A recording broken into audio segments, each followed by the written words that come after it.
Welcome to this full flight showcase of the PMDG 737-600 for MSFS, a tutorial video which is valid for all PMDG 737 variants is linked in the description below. Today's flight is from a runway start with engines on, so let's go. So as always, first we'll head down to the FMC, where we'll head to our route page, and then we'll enter our departure and arrival airports, so a short flight around the Sapporo area of Japan today. Taking direct departure off runway 31, and for our arrival it's the ILS for 01 using the Yuki 1 Echo approach. We'll head across to the legs page, and you can see there's a discon at the start, so we'll just get that cleared out quickly. And checking the rest of our legs page, all looks well. Over to Perth now, where we fill in our weight and balance info. So we've inserted our gross weight, that's automatically calculated, zero fuel weight, we've put in nominal reserves, a cost index of 100. We're going to be cruising around 16,000 feet today. We'll go full takeoff power at flaps 5 and insert our V-speeds. On the autopilot panel, we'll first dial in our cruising altitude of 16,000 and we'll set our selected speed to V2 plus 10. We'll now execute on the FMC to commit our flight plan, and our legs page now shows our actual route along with VNAV information and speeds.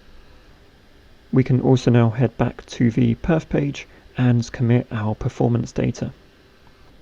So back to the autopilot panel, where I'll now activate both flight directors and activate VNAV as well. So parking brake off and full takeoff power.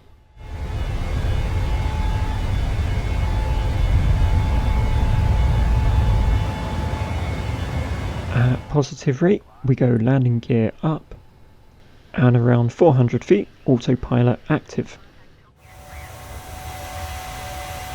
Of course, now we're in flight, we can activate LNAV, and the plane will start to follow our plan. We'll also roll off the flaps as we reach the correct speeds. Although this isn't a tutorial, please do make sure your squawk code is set correctly and your transponder is TARA.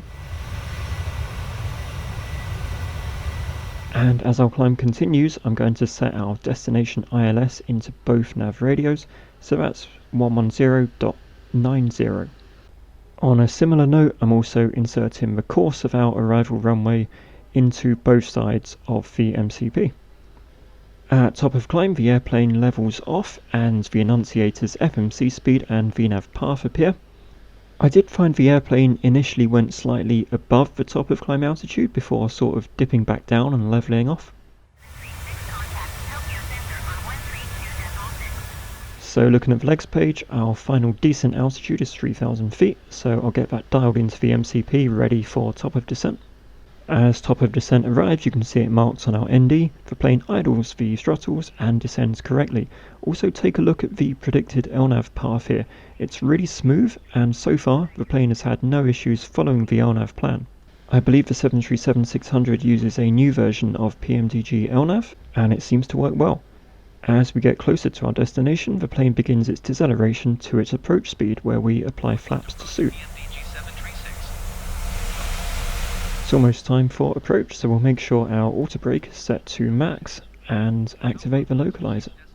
We capture the localizer immediately, so activate approach mode and wait for the plane to intercept the glide slope. Of course, the airplane acquires the glide slope with no issue and starts to descend. At this point, we activate the second autopilot for our landing.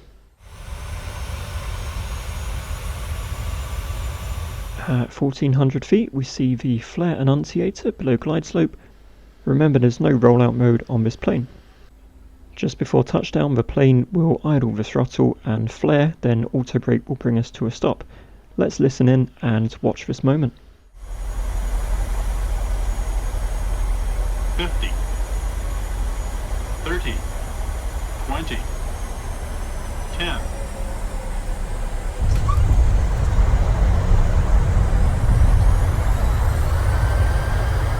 Reversers open and then off again to idle throttle at 80 knots, and we let the auto brake bring us to a stop. That concludes our full flight demonstration in the new PMDG 737-600. If you enjoyed this, please drop a like and feel free to subscribe, as I make this kind of content fairly regularly. Take care, and I'll see you next time.